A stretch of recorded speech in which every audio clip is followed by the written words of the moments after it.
আসসালামু আলাইকুম, welcome to my channel S plus design. শুধু প্রশিক্ষণ নয়, আপনাকে স্বাবলম্বী করে তোলাই আমাদের লক্ষ্য। আশা করি সবাই সুস্থ আছেন। আমরা পেন টুলের মাধ্যমে এখন একটি বক্স আঁকবো। তো আমরা শিফট ধরে আর্টবোর্ডের উপর মাউস দ্বারা ক্লিক করব। শিফট ধরে রাখলে আমার এটি সোজা সোজা আসবে। তো আমি শিফট ধরে আর্টবোর্ডের উপর টুকু থাকবে, এই অংশটুকু আমরা ইচ্ছে করলে ডিলিট করতে পারবো ডিলিট অ্যাঙ্কার পয়েন্ট টুল দ্বারা। আমরা ডিলিট অ্যাঙ্কার পয়েন্ট টুলটি নিলাম, আমরা এখানে ক্লিক করলাম।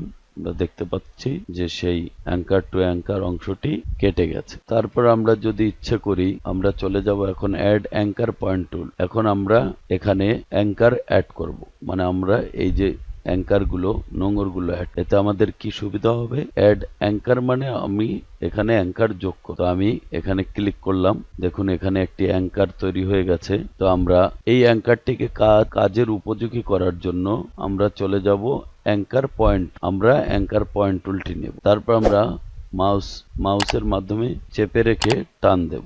তো আমরা দেখতে পাচ্ছি একটি অ্যাঙ্কার তৈরি হয়ে গেছে এবং আমরা যেভাবে ইচ্ছে এটিকে বাঁকা করতে পারছি। আমাদের এই pen tool, add anchor point tool, delete anchor point tool, anchor point tool, এই সবগুলোকে আমাদের ব্যবহার করতে হবে কিবোর্ড থেকে। তাহলে আমরা খুব দ্রুত একটি কাজ করতে পারবো। আমার যদি পেন টুলের প্রয়োজন হয়, আমি কিবোর্ড থেকে পি চাপ দেব, তাহলে আমার পেন টুল চলে আস। এবার আমি ক্লিক করে আবার আগের মতো শিফট ধরে একটি বক্স তৈরি করব। এখন আমার ডিলিট অ্যাঙ্কার পয়েন্ট টুল দরকার, তাহলে আমি কিবোর্ড থেকে মাইনাস সিম্বলে চাপ দেব, তাহলে আমার এটি ডিলিট অ্যাঙ্কার পেন চলে আসবে। আমি অ্যাঙ্কারের উপর ক্লিক করলে অ্যাঙ্কারটি চলে যাচ্ছে। এখন আমার দরকার অ্যাড অ্যাঙ্কার পয়েন্ট টুল।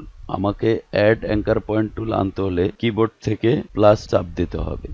এখানে প্লাস চিহ্ন চলে এসেছে। তো আমরা যখন এই বক্সটির রেখা বা স্ট্রোকের উপরে ক্লিক করব, আমরা দেখতে পাচ্ছি একটি অ্যাঙ্কার তৈরি হয়ে গেছে। তারপর আমরা কিবোর্ড থেকে শিফট চেপে সি চাপ দেব, তখন আমার অ্যাঙ্কার পয়েন্ট টুল তৈরি হয়ে যাবে। আমি তখন অ্যাঙ্কারে মাউসের মাধ্যমে চেপে ধরে আমি ইচ্ছে করলে এটিকে বাঁকা করতে পারবো এবং এর সাথে আমার দুটো হ্যান্ডেল চলে আসবে। আমি ইচ্ছে করলে এই হ্যান্ডেলগুলোকেও আলাদাভাবে ব্যবহার করতে পারবো। আমরা পেন টুল নিয়ে পাত করলে আমরা দেখতে পারি যে এখানে আমাদের ব্লু কালার এবং একটি ম্যাজেন্টা কালার, গোলাপি কালার একটি দাগ আসে। তো এই দাগটি আমাদের স্ট্রেট করা এবং সোজাসুজি যাওয়ার জন্য একটি দিক নির্দেশনা দিয়ে থাকে। তো এই দাগগুলো অনেক সময় কিবোর্ডের বিভিন্ন কিতে চাপ লেগে আসে না, বা যখন আপনি পাত করবেন দেখবেন এই লাইনগুলো, এই দাগগুলো থাকবে না। সেক্ষেত্রে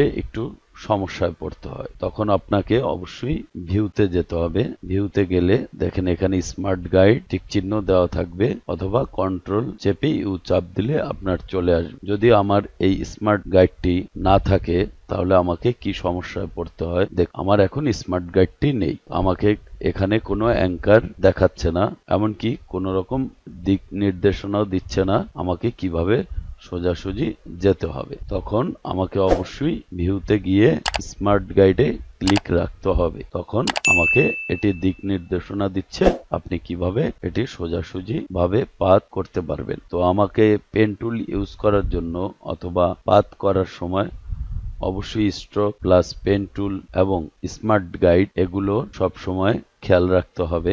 গ্রাফিক্স ডিজাইন করতে গেলে আপনার পেন টুল একটি গুরুত্বপূর্ণ টুলস, যেটি গ্রাফিক্স ডিজাইনে প্রচুর পরিমাণ ব্যবহার করা হয়। আপনি লোগো তৈরি করতেও আপনাকে পেন টুল ব্যবহার করতে হবে, ব্রোশিয়ার, লিফলেট, প্রতিটি ক্ষেত্রে আপনাকে পেন টুলের ব্যবহার করতে হবে। তাই এটি একটু সময় নিয়ে এবং ধৈর্য সহকারে প্র্যাকটিস করুন। আজ এ পর্যন্তই। অবশ্যই সাবস্ক্রাইব করুন এবং পরবর্তী ভিডিও দেখুন। ধন্যবাদ।